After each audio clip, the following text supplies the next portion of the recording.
Bem-vindos ao Politeia, sou o Rodrigo Couto e hoje vamos responder quem são os fascistas.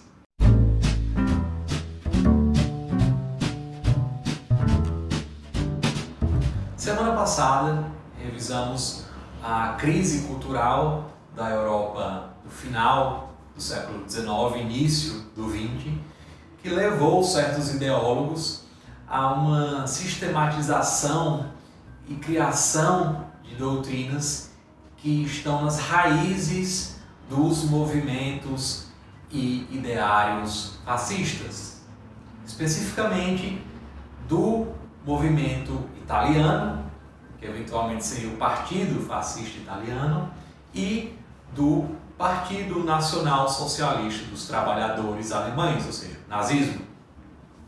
E hoje vamos entender, a partir desses dois movimentos, o italiano e o alemão, como esses elementos do pensamento fascista foram articulados e sim, a partir daí, tentar responder, ao final, quem são os fascistas. E claro, antes de iniciar uma observação, esses são só dois movimentos fascistas, mas todos os outros países europeus do período entre as guerras tiveram movimentos fascistas. Desse modo, aquilo que se aplica ao fascismo italiano ou ao nazismo não se aplica necessariamente a todos os demais movimentos do período. Com isso em mente, vamos para o fascismo do Benito Mussolini, aquele surgido na Itália e que ganha força ou expressão institucional com a fundação de um partido. Não se trata de um golpe de Estado, mas sim da fundação de um partido e que teve origem nas chamadas Ligas Italianas de Combate. Esses eram grupos, eles usavam a palavra fasci, do latim fasces, que eram grupos, no caso do Partido Fascista, constituídos por uma variedade de pessoas. Então você tinha desde os sindicalistas que haviam abandonado a via revolucionária, haviam se tornado nacional-sindicalistas, até ex-militares dos comandos do exército italiano, até membros da vanguarda futurista e muitos outros grupos. E foi desse elemento nacional sindicalista que, ao menos no início, o fascismo do Mussolini obteve o seu caráter essencial. O que era esse nacional sindicalismo? Essencialmente era composto por sindicalistas que pararam de falar numa luta de classes, numa revolução do proletariado e passaram a falar em uma revolução nacional. Por isso, nacional sindicalismo. E essa revolução deveria ser nacional porque toda a nação italiana era prejudicada pelo liberalismo político e econômico e pela divisão internacional do poder e da riqueza. Desse modo, era fútil acreditar, era ingênuo acreditar, eles pensavam que uma revolução deveria ser apenas do proletariado, deveria ser sim uma revolução nacional. Isso chegou, parte desse ideário chegou a influenciar sim o Benito Mussolini, mas o Benito Mussolini não era tão intransigente ou radical quanto essa ala do Partido Fascista desejava. Eles continuaram, os nacionais sindicalistas, no Partido Fascista, mas como uma espécie de ala à esquerda do partido. Isso é importante para apresentar um fato sobre o fascismo, que é, eles nunca conseguiram uma consistência, no caso italiano, uma consistência doutrinária e uma verdadeira estabilidade doutrinária. O próprio Mussolini admitiu que a doutrina do fascismo italiano estava em permanente revisão, estava sujeita a mudanças.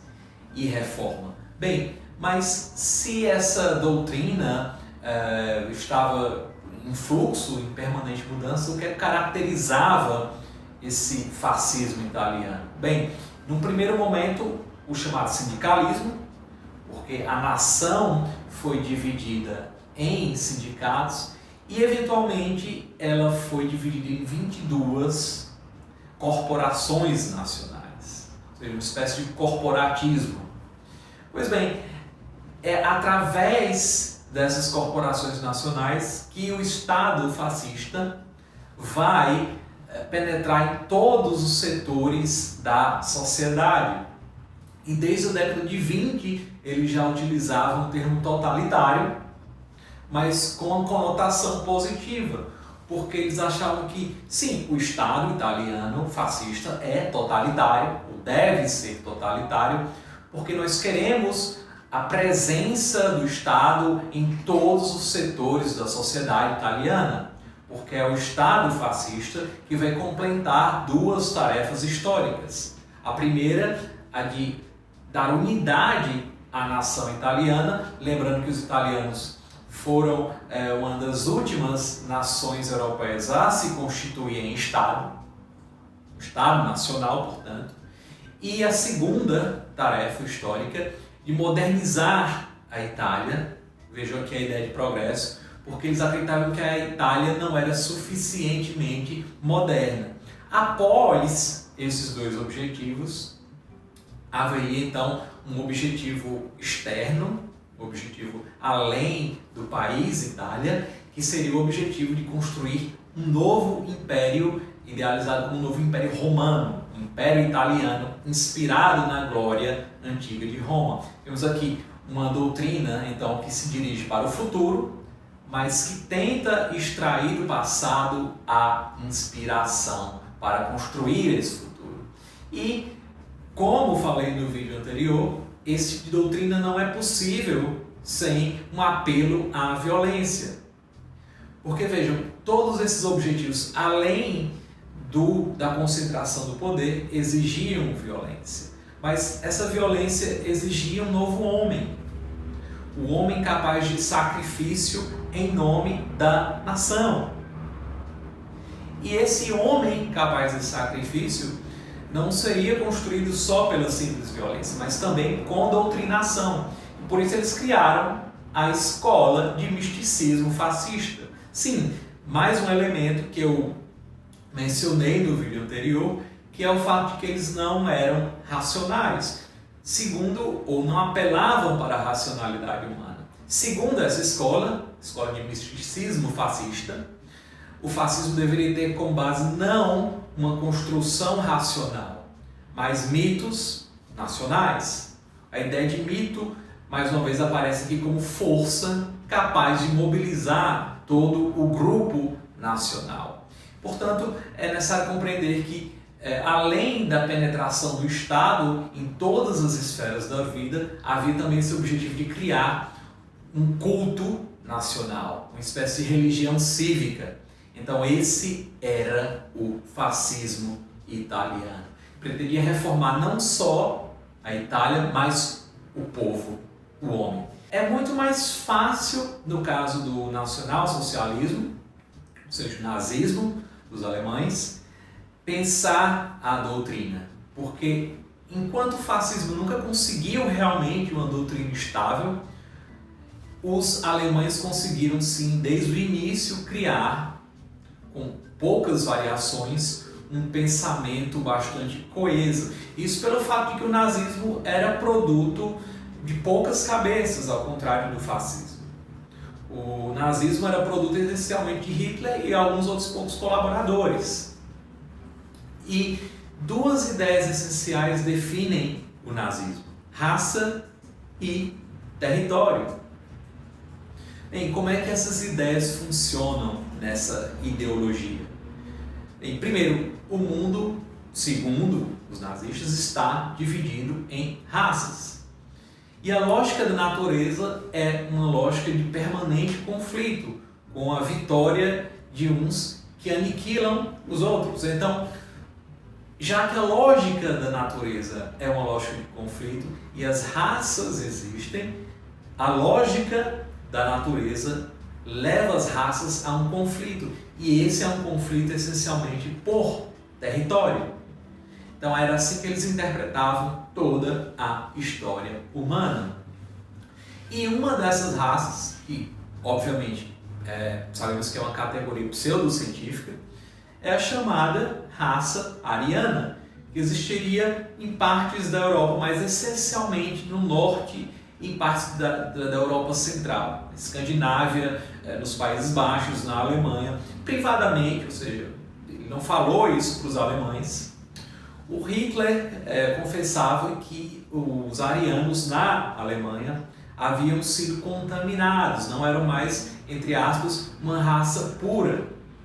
Ele não falou isso, obviamente, para os alemães, mas isso serve aqui no vídeo para a gente entender que o nazismo nem ao menos levava em conta, a sério pelo menos, a categoria nação. Ele era um movimento racial, muito diferente de outros movimentos fascistas do período. E como movimento racial por excelência, ele não considerava fronteiras nacionais, que eram arbitrárias, e sim o sangue, como eles pensavam.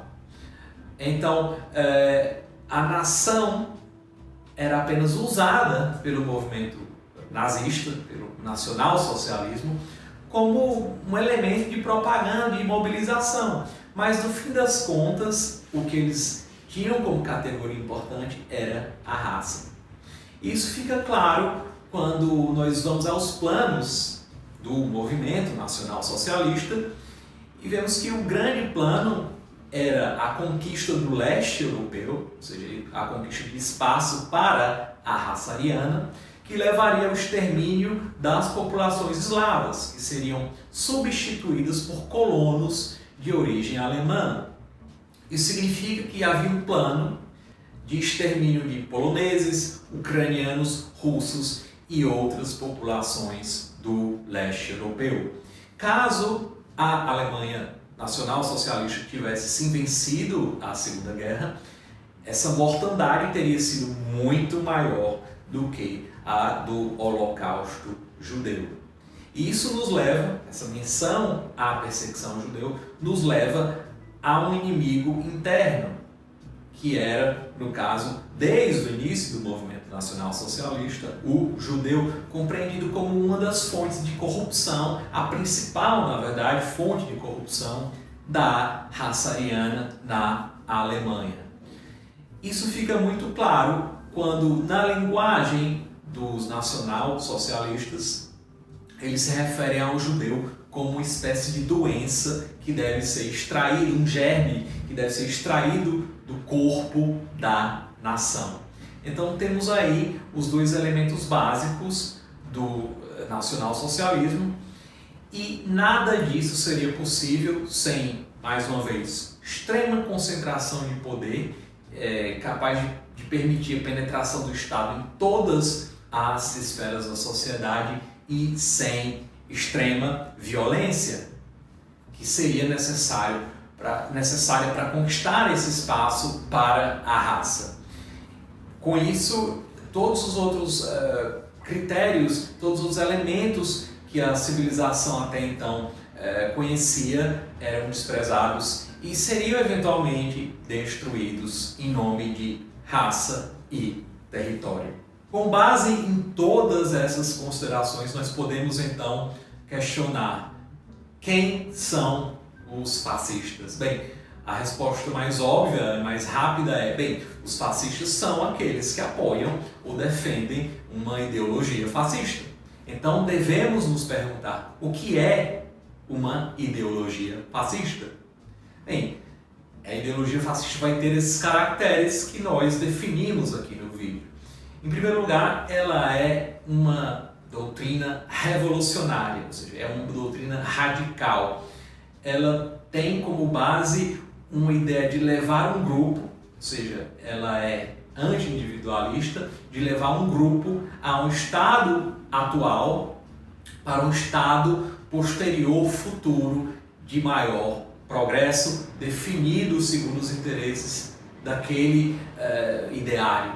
Mas não só isso, nós vimos que o fascismo é necessariamente anti-universalista, despreza a existência de uma comunidade humana, ele é anticosmopolita, obviamente, e ele é como já falei, anti-individualista.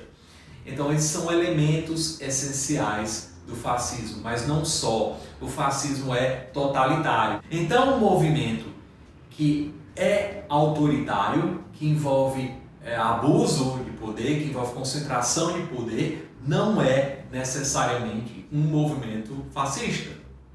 O fascismo, obviamente, é sim autoritário, mas ele não demanda só concentração de poder, ele demanda todo o poder e demanda a inexistência de barreiras sociais para o emprego desse poder. O fascismo está, então, em todas as esferas da vida social. No caso italiano, como vimos, através de corporações, sindicatos que viraram corporações.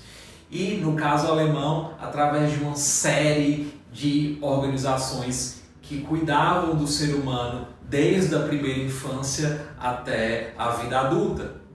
No caso, todos os aspectos da vida. Inclusive, temos aqui ideologias que eram hostis à religião, porque a religião era uma forma de pensar alheia a esse culto nacional, no caso alemão, um culto da raça. Então, essas são as características essenciais, esses são os planos do fascismo, ou seja, uma revolução interna que antecede uma reorganização do mundo, da ordem internacional, e nada disso seria possível também sem extrema violência, e não só sem a violência, mas sem uma normalização da violência. A violência no fascismo não é só um meio para o fim. Eles são revolucionários, sim, eles aceitam o uso da violência, sim, mas após o processo revolucionário, os fascistas continuam a defender o uso permanente da violência, não só para reordenar o mundo, mas para reconstruir o homem no interior da sociedade fascista. Então, com esses elementos, nós podemos, com maior precisão, utilizar a nossa linguagem de comunicação política. E com isso, se possível, facilitar o debate político ou tornar mais claro o debate político. De qualquer modo, caso tenha ficado alguma dúvida, deixe aqui nos comentários. Lembre-se de se inscrever no canal, assine o sininho para receber notificações sobre os próximos vídeos e até a próxima. Tchau, tchau!